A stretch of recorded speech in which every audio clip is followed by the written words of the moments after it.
मैं रमेश चंद्र सोनलाल जी टेलर, जैतपुरा, राजसमंद जिला, तहसील आमेर। मातृकुंडे का ये इतिहास बहुत लंबा है, बहुत लंबा।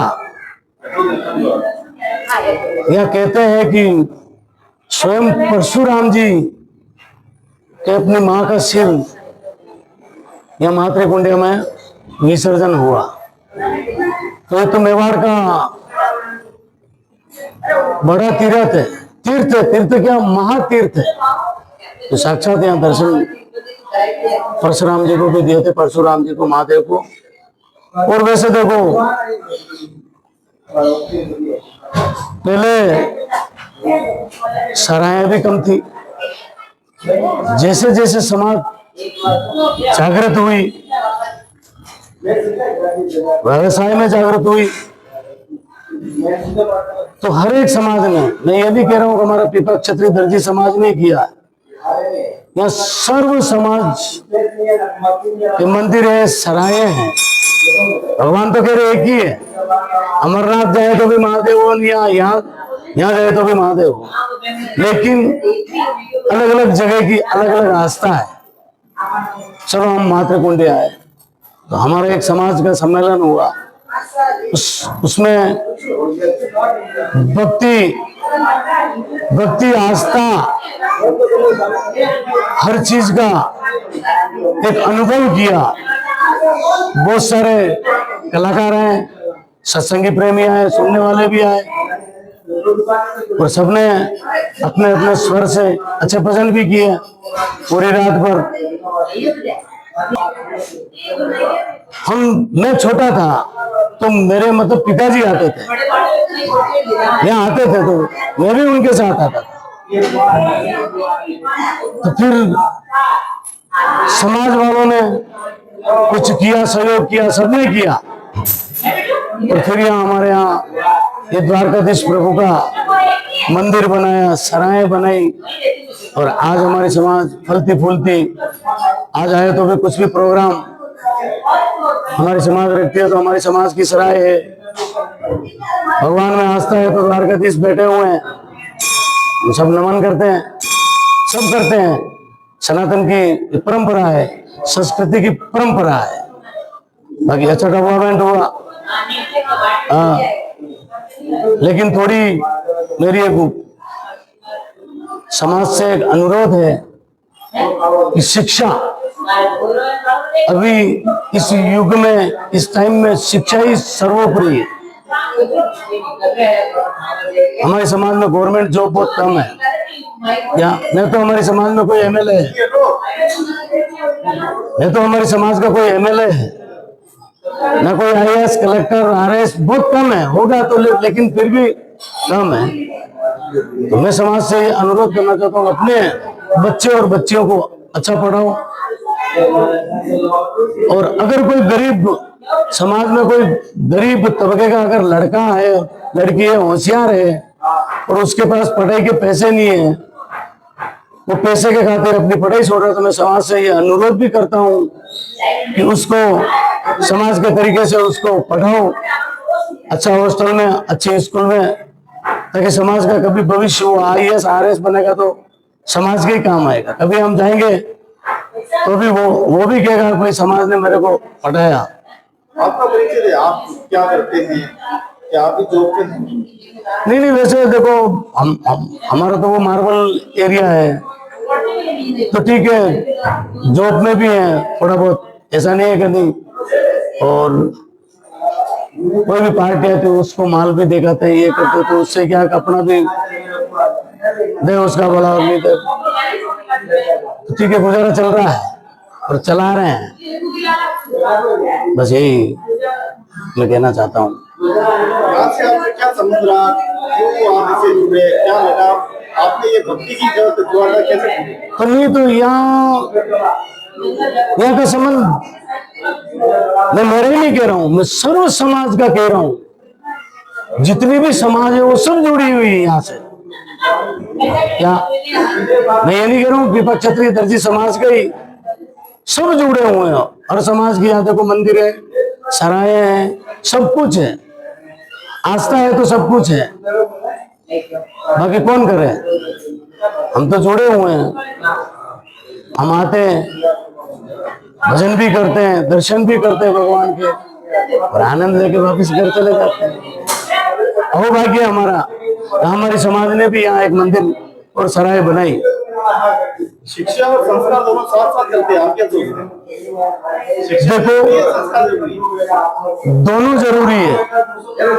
पहले संस्कार, मैं ये नहीं कहता हूं कि अच्छे पढ़े लिखे अच्छे अफसर के माँ बाप भी अनाथ को आश्रम वर्धा आश्रम में, ये गलत है।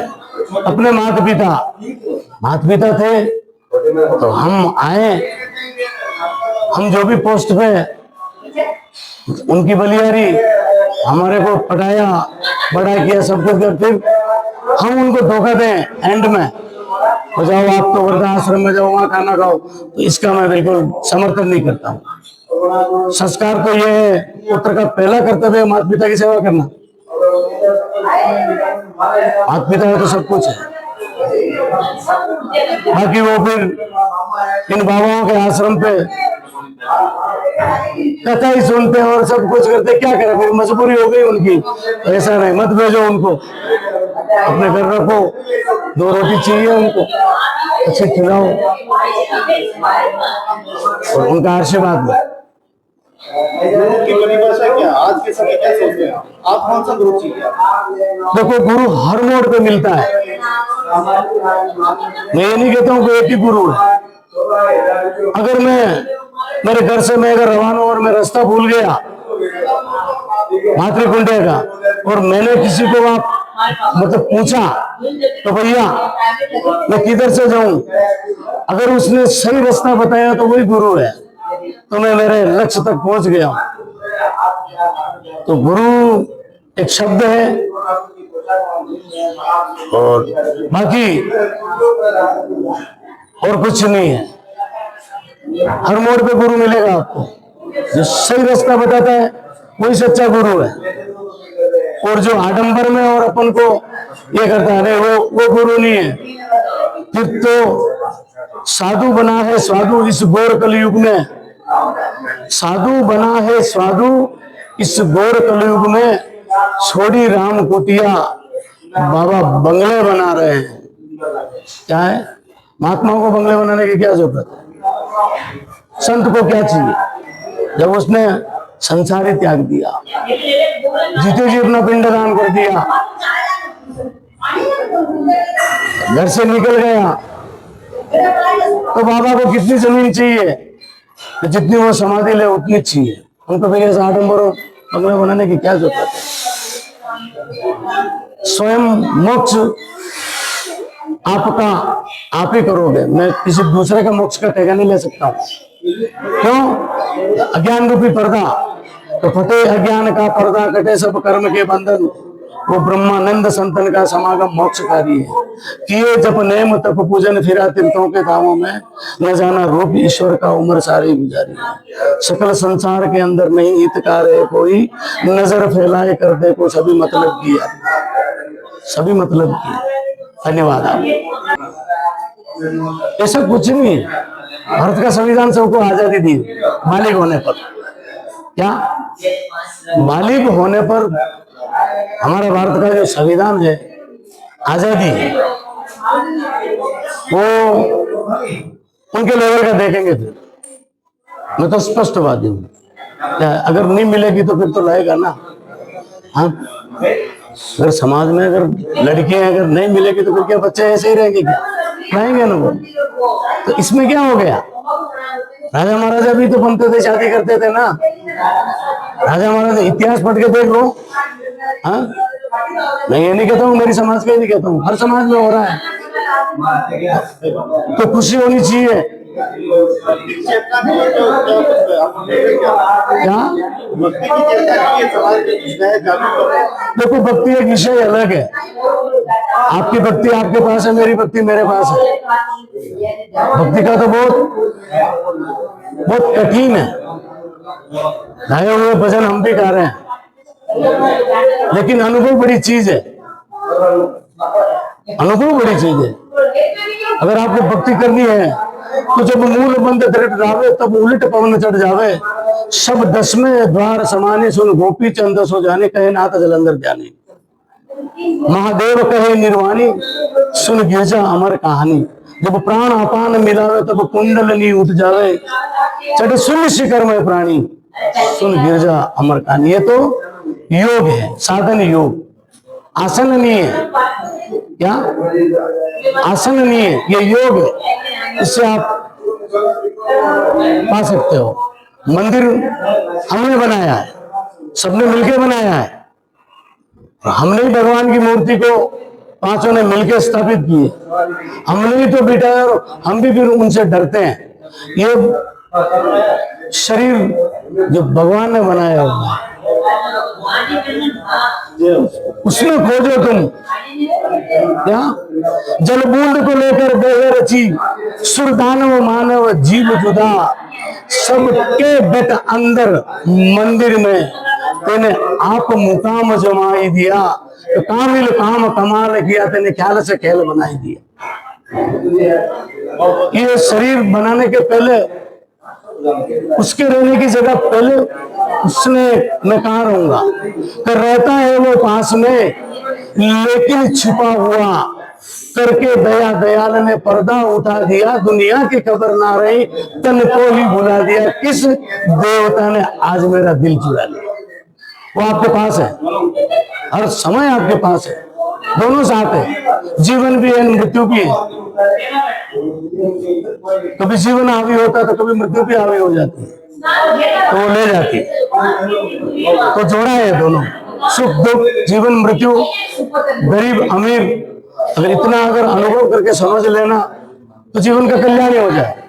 क्या जीवन का कल्याण करो तो स्वयं करो, घर छोड़ के भी नहीं होगा।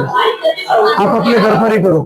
दया रखो, क्या रखो अंदर। काम क्रोध बाहर के हवन करने से कुछ नहीं है, अंदर हवन करो। ये पाप अंदर जो शरीर के अंदर, उसको भस्म करो। बाहर आप घी ये कर रहे हो, नहीं, बच्चे को खिलाओ, छोटे छोटे बच्चों को खिलाओ। भगवान स्वरूप है ना, वो कुछ जानते भी नहीं है क्या मीठा, क्या चरका है, क्या कैसा, क्या जैसा दोगे वैसा बच्चा भोग लेता है। इसलिए आप कितनी भी बड़ी प्रसादी करो, लेकिन बाल भोग निकालना। क्या कहते हैं? हाँ, मनुष्य भोग नहीं कहेंगे, ये भाई मनुष्य के लिए आहार निकालना नहीं, बाल भोग निकाल। बाल भोग का मतलब तो भगवान ने स्वयं आके छीन लिया। बहुत बहुत धन्यवाद।